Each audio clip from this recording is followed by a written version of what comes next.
After you've created a new document inside of Illustrator, or if you've opened up a piece of artwork for the first time, you might be a little lost as to where exactly you go next. Well, I already covered the Tools panel in a previous movie, but now I'm going to walk you through some of the other panels inside of Illustrator, over here on the right-hand side, to give you a better idea of how to find the tools you need while you're working inside of Illustrator.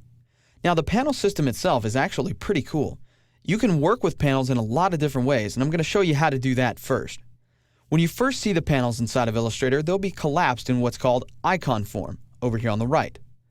Hovering over the icons will show you exactly what panel you're hovering over, like color, color guide, swatches, brushes, and symbols.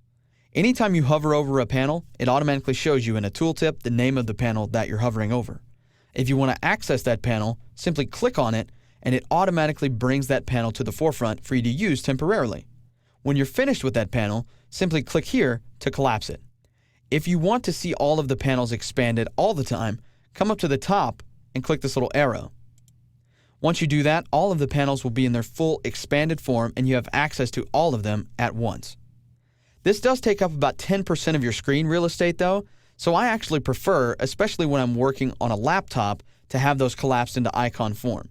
But I understand that people like to see all of the tools available to them, so if you want to leave them expanded, that's totally up to you. If you wanted to maneuver these panels around inside of your document window, it's very easy to do that as well. For instance, if I need the color panel to be undocked and over on the left, I can just grab the tab that says color, click and drag it out, and it goes right there. If I want to resize that panel, I can resize it, and all the options correspond to my resizing, making the spectrum a little bit bigger for me to choose from. Same holds true for color guide. If I need that out here too, I can drag that over. And notice when I hover over this box, I get a blue outline around the edges, indicating that I'm about to dock this panel with that one.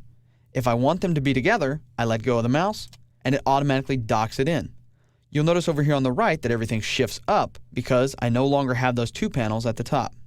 If I want to move these panels back over, I can click, drag them over, and I wait for that small blue line to appear. When I let go, it drops the panel right back in, and we're right back to normal.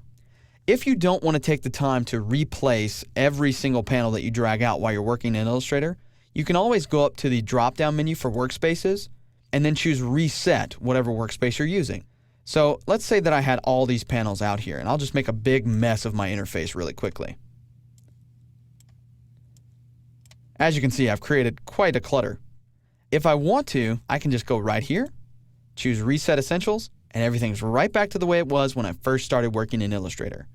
Now, since this particular workspace had the panels collapsed into icon form, when I choose to reset it, it automatically goes back into icon form. I can then go back over and expand it if I want to. You'll notice that the panels are arranged into groups that make sense. For instance, color and color guide are together.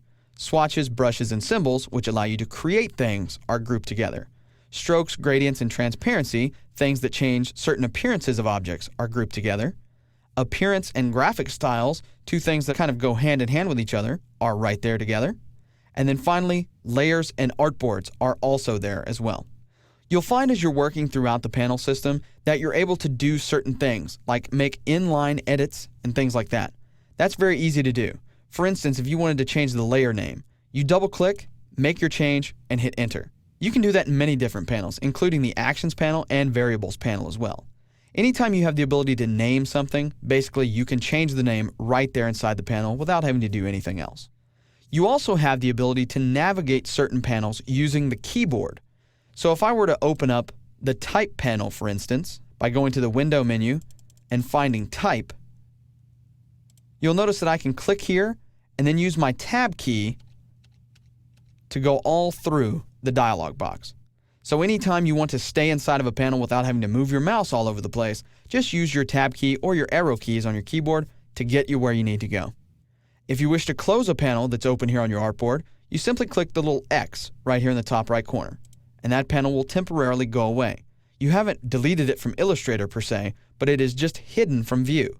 Anytime you want to get it back, just go to the Window menu, find it, and open it up.